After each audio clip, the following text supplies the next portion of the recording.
The rumor mill is in overdrive. With nuggets such as these, LeBron James has looked at schools in Los Angeles, he's not particularly fond of Houston, and he's hugging restaurant diners in Miami.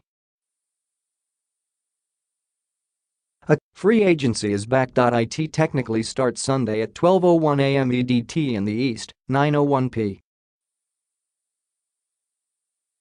p.m. Saturday out west, but is already well underway everywhere in the sense that everybody is talking about what might happen.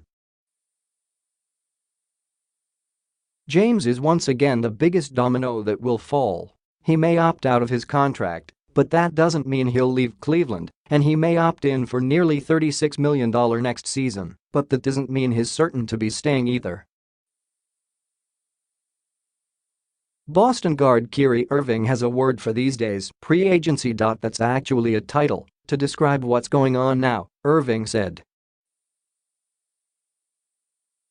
But yeah, we know that 12 a.m. July 1st, that's when it just starts getting nutty. James is hardly the only person who will create that nuttiness. Paul George has a decision to make about his future: stay in Oklahoma City or move on, with the Los Angeles Lakers believed to be his dream destination. San Antonio has big decisions to make about Kawhi Leonard. They can take a risk and keep him for the final year of his contract, offer him a new deal, or trade him elsewhere. And what happens in their cases will surely impact what James does, much in the same way the Chris Bosh decision in 2010 helped really pave the way for him to go to Miami. Thing is, nobody knows what'll happen. Hence, the intrigue. That's the challenge in this league, James said during the NBA Finals when his Cavaliers were swept by Golden State.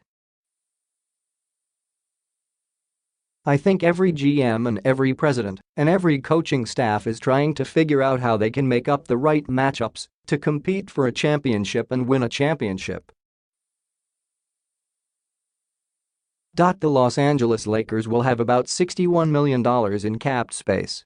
Half the league might not have any. So this summer, with cap space for most teams at a premium, the biggest moves might have to come through trades. There has been a lot of discussion with a lot of teams about a lot of players, Heat president Pat Riley said. I just feel there's a restlessness on the part of teams, and also there's a reluctance to do things. It's hard to pull the trigger on that kind of thing. Golden State's Kevin Durant will be a free agent in name only. He's already said he's returning to the Warriors. Golden State will spend free agency bolstering its bench, and the best team in the NBA should be better in the next couple of weeks.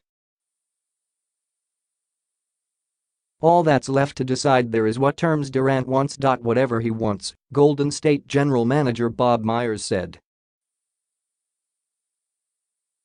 Sometimes you don't negotiate. He's earned the right to sign whatever deal he wants.